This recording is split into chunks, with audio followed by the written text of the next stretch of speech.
प्रदेश के चुनाव संपूर्ण हो गए हैं। भारतीय जनता पार्टी को बहुमत मिल चुका है। सीएम योगी आदित्यनाथ दोबारा से सीएम की शपथ लेने वाले हैं। लेकिन अब अखिलेश यादव का ट्वीट एक दिन बाद आया है और अब वो ये लोगों को बता रहे हैं कि हमारा वोट प्रतिशत भी बढ़ा है, हमारी सीटें भी बढ़ी हैं। वो ट्वीट करते हैं, उत्तर प्रदेश की जनता को हमारी सीटें 2.5 गुना व मत प्रतिशत को 1.5 गुना बढ़ाने के लिए हार्दिक धन्यवाद। हमने दिखा दिया कि भाजपा की सीटों को घटाया जा सकता है। भाजपा का ये घटाना निरंतर जारी रहेगा। ये ट्वीट कर रहे हैं, इसका मतलब वो धन्यवाद दे रहे हैं कि जो 111 सीटें उनको मिली हैं, आरएलडी को 8 सीटें उनके गठबंधन में मिली हैं, वो कह रहे हैं कि जनता का धन्यवाद। इसका मतलब ये हुआ कि जो रिजल्ट आया है उसको वो अच्छा मान रहे हैं, तभी तो कह रहे हैं कि हमारी 2.5 गुना सीट बढ़ गई। भाई 50 के लगभग थी, अब आप 150 के लगभग हो गए और इसके बाद वोट प्रतिशत बढ़ गया। तो ये सारा रिजल्ट कहां से आया? निश्चित रूप से ईवीएम ने बताया।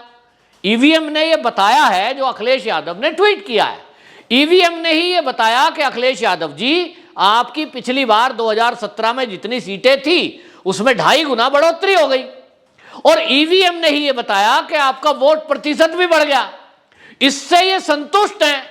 लेकिन यही अखिलेश यादव जब वोटों की गिनती होनी थी उसके कुछ घंटे पहले प्रेस कॉन्फ्रेंस कर रहे थे और ये कह रहे थे कि ये जो ईवीएम है इसमें भारतीय जनता पार्टी गड़बड़ करेगी, वोटों की गिनती में गड़बड़ करेगी। यहां तक कि ये कह रहे थे कि डीएम अधिकारी मिले हुए हैं और इन्होंने इतना बड़ा गंभीर आरोप लगाया था कि उत्तर प्रदेश के मुख्यमंत्री और मुख्य सचिव उनको निर्देशित कर रहे हैं। सीधा सीधा इन्होंने एलिगेशन लगाया था उत्तर प्रदेश के मुख्यमंत्री योगी आदित्यनाथ पर, मुख्य सचिव पर।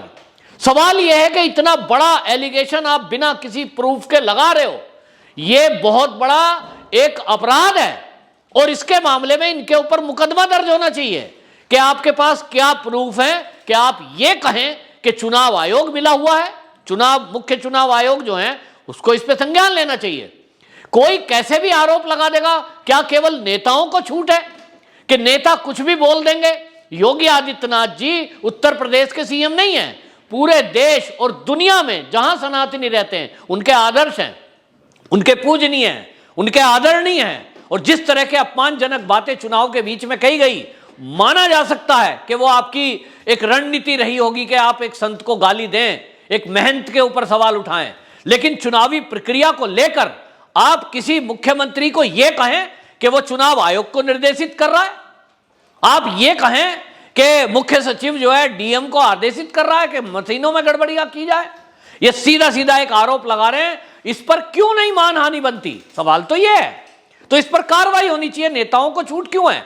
यही वर्ड अगर आम आदमी बोल देता कहीं मीडिया में, सोशल मीडिया में, अभी तक उत्तर प्रदेश की पुलिस उसको पकड़कर जेल में डाल चुकी होती। तेरी कैसे हिम्मत हुई, तूने योगी जी के बारे में ऐसे बोला? लेकिन नेताओं को छूट है, ये कुछ भी बोले। तो इससे ये समझ में आ रहा है कि जो अखिलेश यादव अब ईवीएम के सहारे धन्यवाद दे रहे हैं जनता को, सीटें बढ़ने के ऊपर अपनी पीठ ठोक रहे हैं, ये वोट प्रतिशत के मामले में जिस ईवीएम ने इनको रिजल्ट बताया है उसको अब ये सही मान रहे हैं। तो इसका मतलब कुछ घंटे पहले जो प्रेस कॉन्फ्रेंस कर रहे थे, ईवीएम पर सवाल उठा रहे थे, शासन प्रशासन पर सवाल उठा रहे थे, क्या वो इनकी सोची समझी एक रणनीति थी? क्या वो दंगा कराने का एक षड्यंत्र था कि ये चाह रहे थे कि इनके समाजवादी पार्टी के लोग सड़कों पे उतरें और जहां वोटों की गिनती होनी है उस केंद्र को घेरें, वहां लाठीचार्ज हो, वहां गोलियां चलें और ये पूरे उत्तर प्रदेश में दंगा कराएं? क्योंकि जो जितने भी एग्जिट पोल आए उसमें अखिलेश की सरकार नहीं बन रही, तो बौखला गए कि मेरी सरकार बनने की तो उम्मीद थी। तभी तो ऐसी ऐसी भाषा बोल रहे थे समाजवादी लोग कि जब सरकार बन जाएगी तो 6 महीने अधिकारियों का ट्रांसफर नहीं करना, पहले उनका हिसाब करना है। बोल रहा था ना मुख्तार अंसारी का बेटा, सबने सुना। तो इनकी तो प्लानिंग थी कि पहले ट्रांसफर नहीं करना, पहले ये बवाल करेंगे।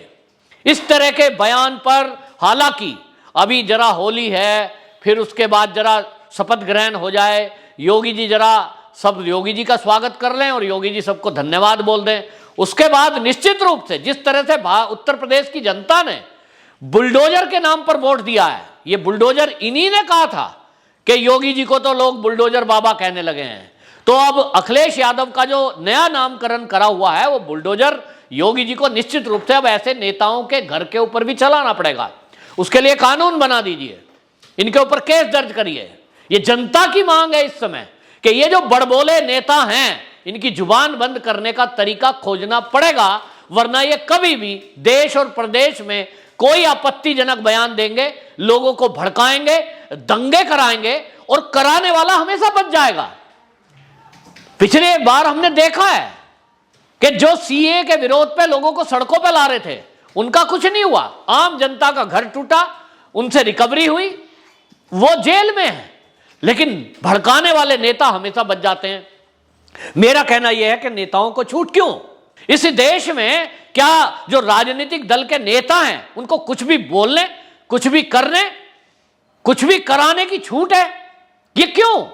तो आप देखें कि जिस तरह से इसमें अखिलेश यादव अब सवाल उठा रहे हैं, और कुछ दिन पहले वो षड्यंत्र कर रहे थे और कुछ घंटे पहले उनकी एक साजिश थी। हालांकि ये हमने देखा कि उत्तर प्रदेश में जो अखिलेश यादव की कोशिश थी, जिस तरह से प्रेस कॉन्फ्रेंस की और उन्होंने कहा कि 2 दिन के लिए सब लोग सड़कों पे आ जाओ, और जैसे किसान आंदोलन में लंगर लगे थे वैसे लंगर चलेंगे, और जो ये गिनती के घर हैं इनको छोड़ना नहीं है, वो हुआ नहीं।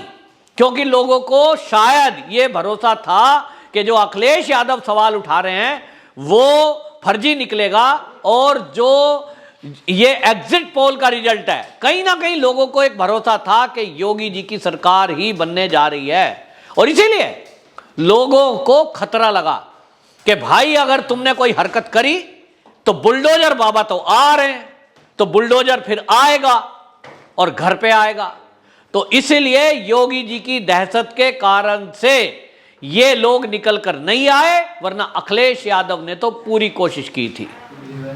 और अखिलेश यादव की कोशिश के बाद आज जब वो फेल हो गए, जिस तरह की कोशिशें हुई, अब वो कह रहे हैं वोट प्रतिशत बढ़ गया है, सीटें बढ़ गई हैं। वो कहां से बढ़ गई? क्योंकि उन्होंने अभी तक एक कट्टरवादी सोच को आगे बढ़ाया है, MY समीकरण को लेकर आगे चले, और वो MY समीकरण में उन्होंने और कुछ नहीं सिखाया किसी को। ना वो विकास की राजनीति करते, ना वो अपने गिनवाते हैं कि साहब हमारी सरकार थी तो हमने कितने मुसलमानों को मकान दिए। वो ये नहीं बताएंगे कि कितने यादवों की उन्होंने नौकरी लगवाई, उसकी बात नहीं करेंगे। वो ना नौकरी की करेंगे, ना विकास की करेंगे, और एक फर्जी मुद्दे लेकर के आए। कहते हैं बेरोजगारी बहुत है, बेरोजगारी बहुत है, लेकिन उस मुद्दे का हवा बीजेपी ने जब ही निकाल दी जब बताया गया कि भाई तुम्हारे टाइम से तो दुगने से ज्यादा नौकरी दी है, भाई तुम कौन सी बेरोजगारी की बात कर रहे हो। और इसी तरह आप देखिए कि ये ईवीएम पर सवाल उठाने वाले आज उसी ईवीएम के भरोसे अब जनता की तारीफ कर रहे हैं और अपनी भी पीठ थपथपा रहे हैं। ममता बनर्जी इसकी जिस तरह से बात कर रही हैं कि वो कहती हैं कि इसकी फोरेंसिक जांच कराई जाए, इसका मतलब ये जो देश का विपक्ष है ये अभी पक्का नहीं है।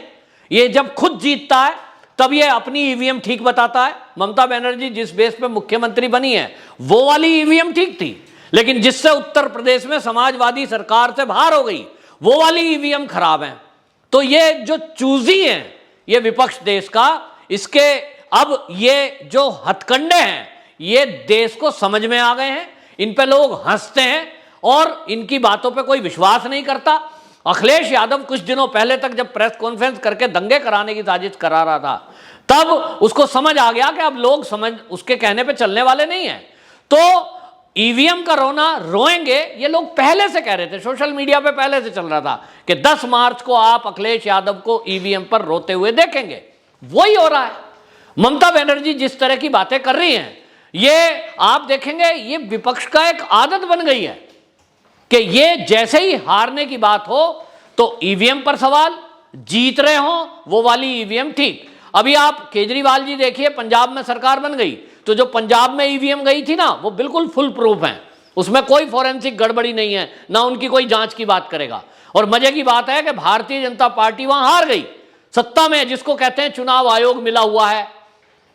केजरीवाल जी सवाल उठा रहे थे प्रेस कॉन्फ्रेंस करके, क्या कारण है, क्या चुनाव आयोग पे प्रेशर है, क्या उसको जांच के लिए डराया गया है, दिल्ली पर सवाल उठा रहे थे एमसीडी को लेकर के, क्यों एमसीडी के कैंसिल कर दिए गए। मतलब ये कहना चाह रहे हैं वो कि चुनाव आयोग जो है वो दिल्ली प्रदेश का जो है वो दबाव में है, और एक तरफ पंजाब में दबाव में नहीं था। केंद्र सरकार की एजेंसी दिल्ली में काम कर रही है, लेकिन वो पंजाब में काम नहीं कर रही थी। वहां बीजेपी ने ईवीएम में ना तो कोई गड़बड़ी करी ना चुनाव आयोग से। ऐसा कैसे होता है भाई? अगर ईवीएम में गड़बड़ी और चुनाव आयोग को डरा धमका के अपने पक्ष में फैसला कराने के नियत और तरीका बीजेपी का होता, मोदी जी का होता, तो पंजाब में भी सरकार बनती। जब 4 राज्य में बनी थी, पंजाब में आपकी सरकार क्यों बनने दी मोदी जी ने? सवाल है। लेकिन कोई सवाल नहीं करेगा, क्योंकि ये राजनीतिक दल के नेता हैं, ये कुछ भी बोल सकते हैं, कुछ भी किसी को भड़का सकते हैं, कुछ भी किसी पे सवाल उठा सकते हैं, क्योंकि इनको लाइसेंस मिला हुआ है ये सब बोलने का।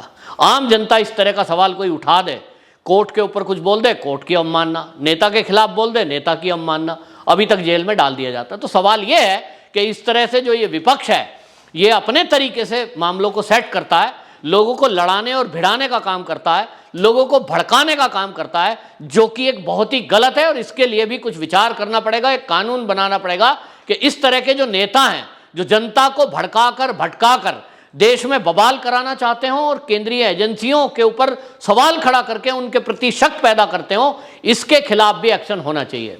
वंदे मातरम।